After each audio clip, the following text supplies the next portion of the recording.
AD-യുമായിരുന്ന നവീൻ ബാബുവിൻ്റെ മരണം സംഭവിച്ചിട്ട് ഏതാണ്ട് 1 മാസം കഴിയുന്നു. അപ്പോൾ ഇതിനകത്ത് ദുരൂഹതകൾ ഇപ്പോഴും മാറുന്നില്ല. ഇപ്പോൾ ഈ പ്രശാന്തിനെ കൃത്യമായിട്ട് കൈക്കൂലി കൊടുത്തതിന് ചോദ്യം ചെയ്യുന്നില്ല. മാത്രമല്ല ഈ പരാതി പ്രശാന്തൻ നൽകിയെന്ന് പറഞ്ഞു, അത് മുഖ്യമന്ത്രിയുടെ ഓഫീസിൽ കിട്ടിയില്ല. എന്നിട്ടും വിജിലൻസ് അതേക്കുറിച്ച് മൊഴിയെടുക്കാനായിട്ടെത്തി. കളക്ടർ പല കാര്യങ്ങളും നേരിട്ട് പറയാതെ മുദ്രവെച്ച കവറിൽ സമർപ്പിച്ചു എന്ന് പറയുന്നു. മൊത്തത്തിലുള്ള പൊരുത്തക്കേടാണ്. അപ്പോൾ കുറച്ചു കാലം കഴിഞ്ഞാൽ ഇതെല്ലാം മറക്കുമെന്നുള്ളൊരു ധാരണ കൊണ്ടാണോ ഈ കള്ളത്തരങ്ങളെല്ലാം ചെയ്തു കൂട്ടിയത്? ഈ നവീൻ ബാബുവിൻ്റെ മരണം ആ കേസ് ഏകദേശം കഴിഞ്ഞു. അതിനൊന്നും ചെയ്യാൻ സാധ്യമല്ല. അത് പോലീസോ ഒന്നും വേണ്ട രീതിയിൽ അത് മുന്നോട്ട് പോയിട്ടില്ല. പോലീസ് വേണ്ട രീതിയിൽ മുന്നോട്ട് കൊണ്ടുപോയില്ലെങ്കിൽ ഒരു കേസ് തെളിയാൻ വലിയ പ്രയാസമാണ്. സാധാരണ കൊലപാതക കേസ് പോലും മറച്ചു വയ്ക്കാൻ പോലീസുകാർക്ക് സാധിക്കും. മറച്ചു വയ്ക്കുകയല്ല, കോടതിയിൽ അത് നിലനിൽക്കാത്ത രീതിയിലാക്കാൻ അവർക്ക് സാധിക്കും. ഈ കേസിലും തുടക്കം മുതൽ പോലീസ് വളരെ റിലക്റ്റൻ്റ് ആയിരുന്നു. പി ദീപയെ സംരക്ഷിക്കുന്നൊരു നിലപാടാണ് പോലീസ് എടുത്തത്. അവരെ അറസ്റ്റ് ചെയ്യാതെ നിർത്തുക. പോലീസിന് അറിയാം അവരെവിടെയാണെന്ന്, പക്ഷേ അറസ്റ്റ് ചെയ്യില്ല. ചോദ്യം ചെയ്യലൊക്കെ ഒരു വഴിപാട് പോലെ. അങ്ങനെ ആകെക്കൂടെ അട്ടിമറിക്കപ്പെട്ടൊരു കേസാണത്. അതിലിനി എന്തെങ്കിലും സംഭവിക്കുമെന്ന് ഞാൻ കരുതുന്നില്ല. ഇപ്പോൾ ഒരു 2 ദിവസമോ 3 ദിവസമോ മറ്റോ അവർ ജയിലിൽ കിടന്നില്ല. അത് മാത്രമാണ് അവർക്കുള്ള ശിക്ഷ. കഴിഞ്ഞു. ഇനി അത് പ്രതീക്ഷിച്ചിട്ട് കാര്യമില്ല.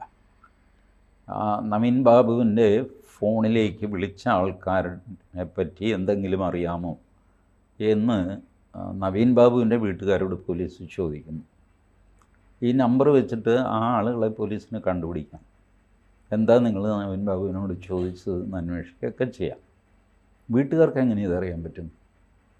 നവീൻ ബാബു അവിടെ വെച്ചിട്ട് ആരോടൊക്കെ സംസാരിച്ചു എന്ന് വീട്ടുകാർക്ക് എന്ത് ഐഡിയ കിട്ടാനാണ്?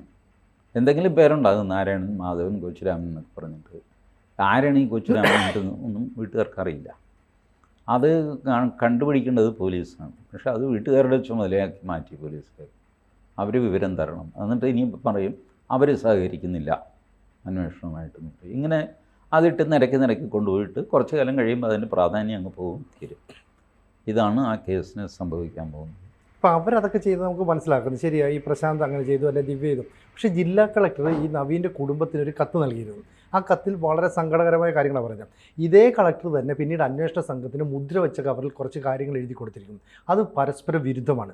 ഒരു ജില്ലാ കളക്ടർ തന്നെ ഒരു കേസിനെ മാനിപ്പുലേറ്റ് ചെയ്യാൻ ശ്രമിച്ചു എന്നാണ് മനസ്സിലാക്കേണ്ടത്. മാനിപ്പുലേറ്റ് ചെയ്യാൻ ശ്രമിച്ചതൊന്നും ആയിരിക്കില്ല. അത്ര ഗൗരവം അങ്ങേരും കൊടുത്തിട്ടില്ല ഈ സംഭവങ്ങൾക്കൊന്നും.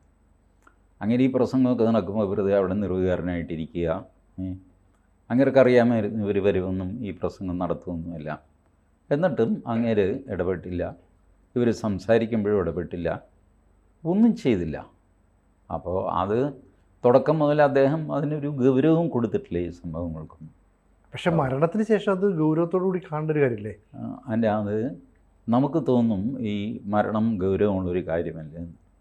മരണം നമ്മുടെ മരണമാകുമ്പോഴാണ് നമുക്ക് ഗൗരവമാകുന്നത്. മറ്റുള്ളവരുടെ മരണം ഞാനെടുക്കുന്ന അതേ ഗൗരവത്തോടെ സിനിജി എടുക്കണമെന്നില്ല. മാത്രമല്ല സിനിജി അതിൽ കുഴപ്പത്തിൽപ്പെട്ട ഒരാളും കൂടെ ആകുമ്പോൾ ഡിസ്റ്റൻസ് ചെയ്യാൻ ശ്രമിക്കും. എനിക്കൊന്നും അറിയില്ല, ഞാനൊന്നും അറിഞ്ഞില്ല എന്നൊക്കെ പറഞ്ഞിങ്ങനെ മാറി പോകാൻ ശ്രമിക്കും. അതായിരിക്കും ഒരു പക്ഷേ ജില്ലാ കളക്ടർ ചെയ്യുന്നത്. അങ്ങേര് അതിൽ തീർത്തും സത്യസന്ധമായിട്ട് ഇടപെട്ടു എന്ന് ഞാൻ കരുതുന്നില്ല. അത് ഇടപെടാനുള്ള സാധ്യത കുറവാണ്. എനിക്കൊരു തെറ്റ് പറ്റി എന്ന് നവീൻ ബാബു പറഞ്ഞു എന്ന് പറഞ്ഞ് അത് ജാമ്യാപേക്ഷയിൽ വലിയൊരു വാദമായിട്ട് അവർ കൊണ്ടുവന്നു. അതിൻ്റെയൊക്കെ സാഹചര്യം വിശദീകരിക്കേണ്ടത് കളക്ടറുടെ ചുമതലയാണ്. ഈ തെറ്റുപറ്റി എന്നൊക്കെ ഒരാൾ പറയുമ്പോൾ അത് യഥാർത്ഥത്തിൽ തെറ്റുപറ്റിയതാണോ അതോ അദ്ദേഹത്തിൻ്റെ മനോവിഷമം കൊണ്ട് പറയുന്നതാണോ? ഇപ്പോൾ ഒരു സംഭവത്തിൽ ചിലർ പറയുമല്ലോ, എനിക്കിത് വരണം, എടാ എൻ്റെയാണ് തെറ്റ്, ഞാൻ നിന്നെ സഹായിക്കാൻ പാടില്ലായിരുന്നു, നീ തന്നെ എന്നോടിത് ചെയ്യണം എന്നൊക്കെ പറയുമ്പോൾ അതിന് നെഗറ്റീവ് അർത്ഥമാണ്. എൻ്റെയാണ് തെറ്റ് എന്ന് പറയുമ്പോൾ അതിന് നെഗറ്റീവ് അർത്ഥമാണുള്ളത്. അപ്പോഴത്തെ വിഷമം കൊണ്ട് പറയുന്നതാണ്. ഇങ്ങനെ ഒരുപാട് മനുഷ്യൻ്റെ ഈ വിഷമത്തിൽപ്പെട്ട കുഴപ്പത്തിൽപ്പെട്ട ആളിൻ്റെ റിയാക്ഷൻസ് അതിൻ്റെ കോണ്ടെക്സ്റ്റിൽ വേണം മനസ്സിലാക്കാൻ. അല്ലാതെ അത് വാച്യാർത്ഥത്തിൽ എടുത്തു കഴിഞ്ഞാൽ എല്ലാ കുറ്റവും അങ്ങേരെ ഏറ്റെടുത്തു കഴിഞ്ഞു എന്ന് പറയും നമുക്ക് അവസാനിപ്പിക്കുക. ഇതൊന്നും ചെയ്തുകൂടാത്തതാണ്, മനുഷ്യത്വരഹിതമാണ്. പക്ഷേ ഓരോരുത്തർ അവരവരുടെ സ്വന്തം രക്ഷ നോക്കിയിട്ട് അവർക്ക് മോറൽ റെസ്പോൺസിബിലിറ്റി പോലും ഇല്ല എന്ന് വരുത്താനായിട്ടുള്ള തത്രപ്പാടിൽ ഇങ്ങനെയൊക്കെ ചെയ്യും. ഏതായാലും ഞാൻ പറഞ്ഞില്ലേ, ഈ കേസ് മുന്നോട്ട് പോകുമെന്ന് ഞാൻ കരുതുന്നില്ല. ഇപ്പോൾ ഈ പ്രശാന്ത് കൈക്കൂലി കൊടുത്തൊരു സംഭവം, ഈ കൈക്കൂലി കൊടുത്തതിൻ്റെ യാതൊരു തെളിവും ഈ മുഖ്യമന്ത്രിയുടെ ഓഫീസിലില്ല. എന്നിട്ടും ഈ ദിവ്യയുടെ അടുത്ത് ഇങ്ങനെ പറഞ്ഞു ഞാൻ കൈക്കൂലി കൊടുത്തു. അപ്പോൾ ദിവ്യ പറയുകയാണ് ഉടനെ വിജിലൻസിന് പരാതി കൊടുക്കാൻ. അല്ല, വിജിലൻസിനാണ് പരാതി കൊടുക്കേണ്ടത്, പക്ഷേ മുഖ്യമന്ത്രിക്കാണ് കൊടുത്തത്. എന്നിട്ടും ഇല്ലാത്ത പരാതിക്ക് വേണ്ടി 14-ാം തീയതി വന്നിട്ട് ഇയാളുടെ മൊഴിയും എടുത്തു. അപ്പോൾ അവിടെയൊക്കെ ഈ കൃത്രിമം കാണിക്കുന്നു, ദിവ്യ കാണിക്കുന്നു. അപ്പോൾ ഈ പറയുന്ന കളക്ടർ ഉൾപ്പെടെയുള്ളവർ ദിവ്യയ്ക്ക് വേണ്ടി എന്തോ വഴി വിട്ടു എന്നാണോ മനസ്സിലാക്കേണ്ടത്? അത് ചെയ്യുന്നുണ്ടാവും. കാരണം ഈ ഒരു ചോദ്യം ഉണ്ടല്ലോ, നമ്മളുടെ ഒരു CBI ഡയറി കുറിപ്പിൽ സുകുമാരൻ, ആ കഥാപാത്രത്തിൻ്റെ പേര് ഞാൻ മറന്നുപോയി, DYSP ആണ്, ബഹദൂർ എന്ന കഥാപാത്രത്തോട് പറയുന്നു, എടോ മരിച്ചവരോ മരിച്ചു, എന്തിനാടോ ജീവിക്കുന്നവരെ ഉപദ്രവിക്കുന്നത്? ഈ ഒരു ഇക്വേഷനുണ്ട്.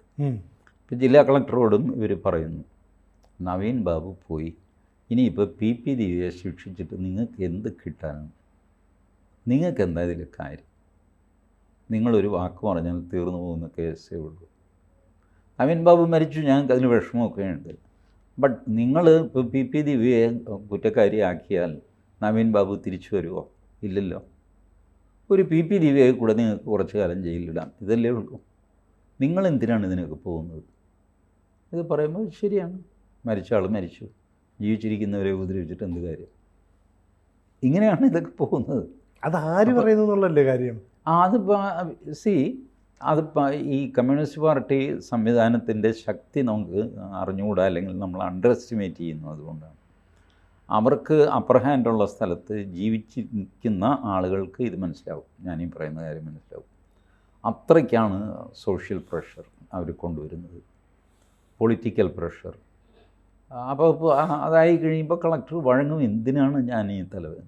കളക്ടറുടെ ഭാര്യ അങ്ങേരോട് പറയും, നമ്മളിതിലൊന്നും ചെന്ന് ചാടണ്ടെന്ന്, അവർ പറയുന്ന പോലെ അങ്ങ് എഴുതി അങ്ങ് കൊടുക്ക്. നവീൻ ബാബുവിൻ്റെ കുടുംബം എന്ത് ചെയ്യാനാണ് കളക്ടറെ? ഒന്നും ചെയ്യാൻ പറ്റില്ല അവർക്ക്. അപ്പോൾ അതുകൊണ്ട് ഈ പറഞ്ഞ കാര്യങ്ങളൊക്കെ സംഭവിക്കും, അതിലൊന്നും എനിക്ക് അത്ഭുതമില്ല. അതുകൊണ്ടാണ് തുടക്കത്തിൽ തന്നെ ഞാൻ പറഞ്ഞത് ഈ കേസിൻ്റെ കഥ കഴിഞ്ഞു എന്ന് പറയാൻ കാര്യം. നവീൻ ബാബുവിൻ്റെ ഭാര്യ മഞ്ജുഷ ഇപ്പോഴും ശുഭാപ്തി വിശ്വാസത്തോടെയാണ്. കാരണം തങ്ങൾ കൊടുത്ത മൊഴിയിൽ ഉറച്ചു നിൽക്കുന്നു എന്ന് പറയുന്നു. എന്നിട്ട് പറയുന്നത് കളക്ടറുടെ അടുത്ത് ഒരിക്കലും ADM ചെന്നിട്ട് തനിക്ക് തെറ്റുപറ്റിയെന്ന് പറയില്ല. ആ പറയുന്ന വാക്കുകൾക്ക് വളരെ പ്രസക്തിയുണ്ട്. അപ്പോൾ ആ കുടുംബം വിചാരിക്കുന്നത് നീതി കിട്ടുമെന്നാണ്. ആ അമ്മയ്ക്കും 2 മക്കൾക്കും നീതി കിട്ടില്ല എന്ന് പറയുമ്പോൾ പൊതുജനങ്ങൾക്ക് തന്നെ ഒരു സിമ്പതി തോന്നില്ല അവരോട്. ശരിക്കും അതല്ലേ സംഭവിക്കുന്നത്? പൊതുജനങ്ങളുടെ സിമ്പതിയൊന്നും പെർമനൻ്റ് അല്ല.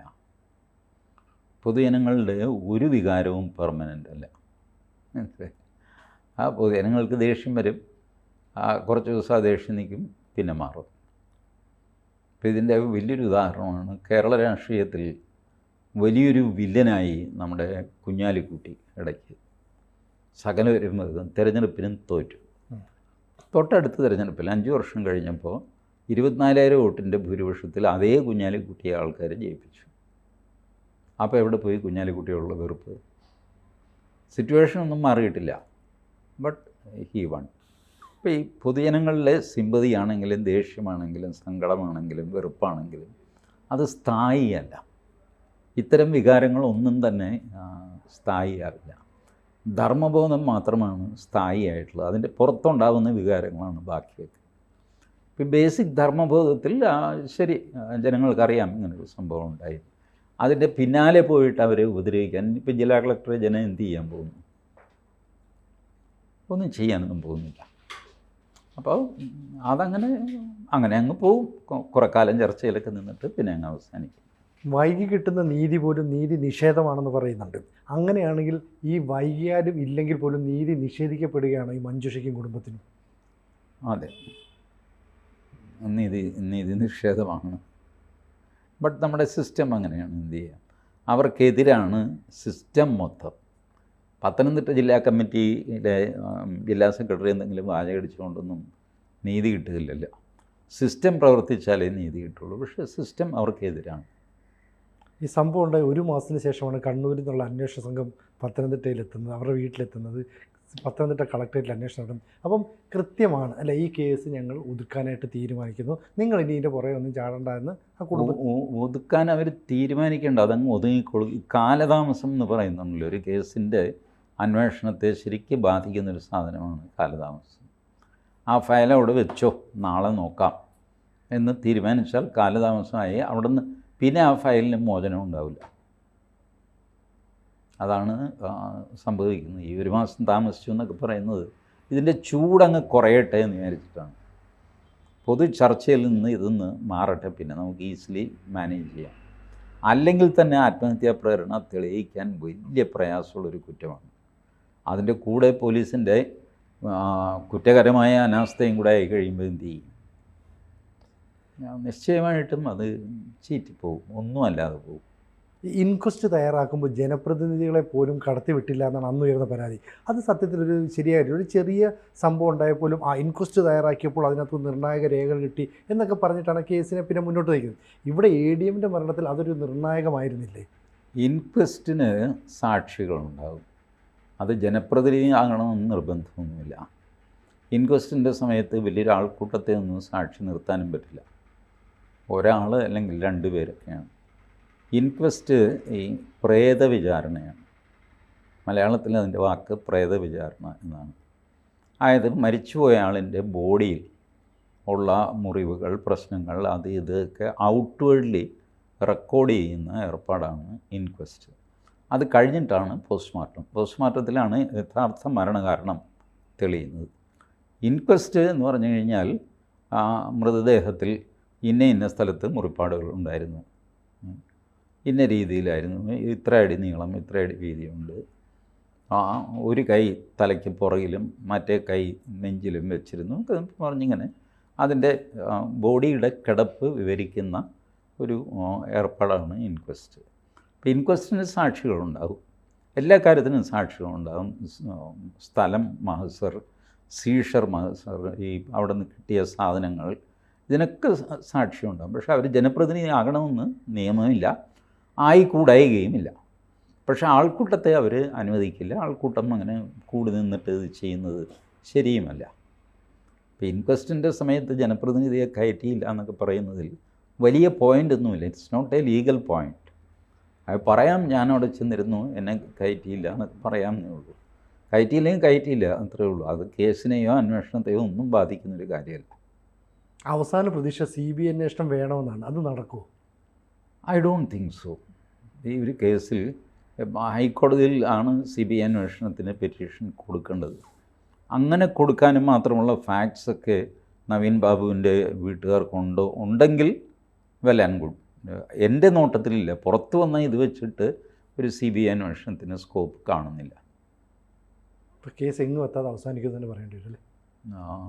ഐ എം സോറി, അങ്ങനെ പറയേണ്ടി വരും. കൂടുതൽ വാർത്തകളും വിശേഷങ്ങളും നിങ്ങളിലേക്ക് എത്താൻ ABC മലയാളം സബ്സ്ക്രൈബ് ചെയ്യുക, ബെൽ ബട്ടണും അമർത്തുക.